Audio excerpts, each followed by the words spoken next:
Хүнсний хангамж аюулгүй байдал үндэсний хөдөлгөөний хүрээнд өрнөсөн 7 хоногийн онцлог үйл явдлыг таймлан үргэе.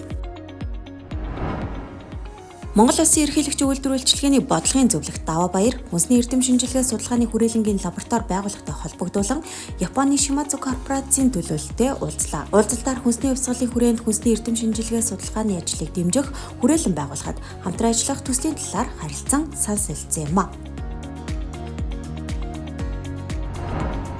Шинэ хоршоо хөдөлгөөний нээлттэй хаалганы өдөрлөг боллоо. Тус өдөрлөгт засгийн газрын хэрэг эрхлэх газрын дарга амар ёсглон хүнс үдэ аж ахуй хөнгөлөлтөрийн сайд боловсруулан ерөнхийлөгчийн үйлдвэрлэлчилгээний бодлогын зөвлөх Даваа Баяр зэрэг алтны хүмүүс болон 21 аймгийн хоршоолол малчтын төлөөлөл оролцлоо.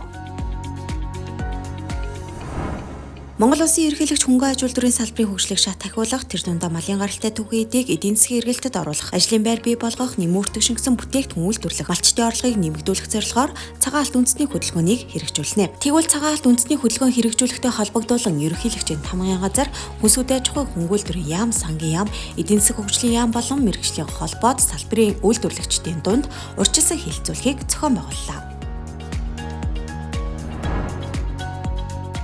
Монгол Улсын хөдөө аж ахуйн салбарт жижиг дунд үйлдвэрлэгчдийн оролцоо санхүүжилтэд холбогдоход дотооддоо шийдвэрлэх хөгжүүлэх шаардлагатай хүчин зүйлсийг тодруулан хилцэж санал зөвлөмж шийдэл гаргахаар хүртээмжтэй хөгжлийн хэлхээ зөвлөлтөх чуулганыг зохион байгууллаа. Чуулганаар Монгол Улс дахианы маха дотоодосоо хангах, гарааны бизнес эрхлэгчдийг татвартай үйлдвэрлэгч болгон бойжуулах, кластерын системээр хөгжүүлэхээр махны чиглэлийн дахианы аж ахуйн төсөл боловсруулсан байна. Энэ хүрээнд махны чиглэлийн дахианы аж ахуй эрхлэгчид асуудлаа хэлэлцлээ. Монгол Улсын эрдмийн их сургуулиас Монгол Улсын хөгжлийн үзэл баримтлал асуудал ба шийдэл сэдэв шинжлэх ухаан практикийн хэлэлцүүлгийг зохион байгууллаа. Тус хэлэлцүүлэгт Монгол Улсын ерөнхийлөгчийн зөвлөх Даваа Баяр болон салбар бүрийн 60 гаруй эрдэмтэн судлаачид оролцсон юм а.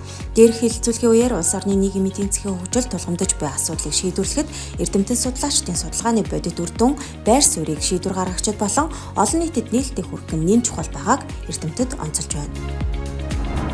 Монгол Улсын ерөнхийлөгч хүрэлцэхүйн санаачилсан хүнсний хангамж аюулгүй байдал үндэсний хөдөлгөөний үйл ажиллагааг зохицуулах, хяналт тавих чиглүүлэхэд гол үүрэг гүйцэтгэдэг. Ерөнхийлөгчийн тамгын газрын хүнсний төсөл хөтөлбөр хариуцсан албаны даргаар мөнхтөр томилогдлоо.